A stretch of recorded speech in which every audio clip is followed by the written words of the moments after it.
नमस्कार, आप देख रहे हैं न्यू इंडिया न्यूज नेटवर्क और मैं हूं आपके साथ दर्पण कुमारी। पश्चिम एशिया में जारी तनाव के बीच भारत की भूमिका को लेकर एक बड़ा बयान सामने आया है। जर्मनी के दौरे पर गए भारत के रक्षा मंत्री राजनाथ सिंह ने बर्लिन में साफ कर दिया है कि भारत दुनिया में शांति का पक्षधर है। राजनाथ सिंह ने संकेत दिया है कि भारत अभी सीधे मध्यस्थता नहीं कर रहा, लेकिन भविष्य में भारत इस संकट को सुलझाने में एक बड़ी और निर्णायक भूमिका निभा सकता है। राजनाथ सिंह ने कहा है कि प्रधानमंत्री नरेंद्र मोदी के नेतृत्व में भारत की विदेश नीति हमेशा संतुलित रही है। उन्होंने स्पष्ट किया है कि हर चीज का एक समय होता है। उन्होंने संकेत दिया है कि जब सही समय आएगा, भारत शक्ति की दिशा में अपनी अहम भूमिका निभाएगा और उसमें सफल भी होगा।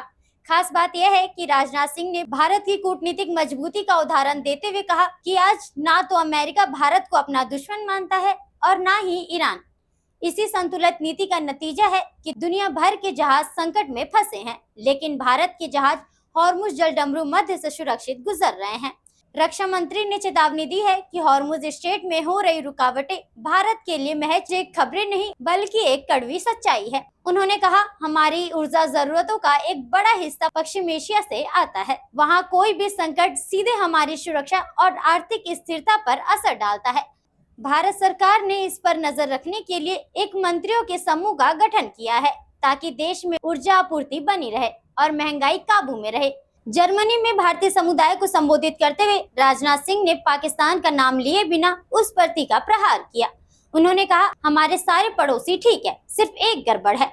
उन्होंने भारत की सैन्य शक्ति का जिक्र करते हुए साफ चेतावनी दी कि भारत ने कभी किसी पर आक्रमण नहीं किया, लेकिन अगर किसी ने छेड़खानी की तो उसे कतई नहीं छोड़ा जाएगा। यह यात्रा 7 साल बाद किसी भारतीय रक्षा मंत्री का पहला जर्मनी दौरा है।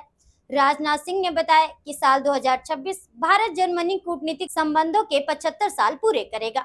उन्होंने जर्मनी की औद्योगिक क्षमता और भारत के स्टार्टअप इकोसिस्टम के बीच तालमेल बढ़ाने पर जोर दिया ताकि रक्षा उत्पादन में दोनों देश नई ऊंचाइयों को छू सके। अंत में राजनाथ सिंह ने जर्मनी में रह रहे 3 लाख भारतीयों को दोनों देशों के बीच का मजबूत पुल बताया। उनके इस दौरे ने साफ कर दिया है कि भारत अब वैश्विक मंच पर सिर्फ एक दर्शक नहीं बल्कि एक ऐसी शक्ति है जिसकी बात दुनिया ध्यान से सुनती है। फिलहाल के लिए इतना ही। ऐसी ही तमाम खबरों के लिए बने रहिए हमारे साथ और देखते रहिए न्यू इंडिया न्यूज नेटवर्क।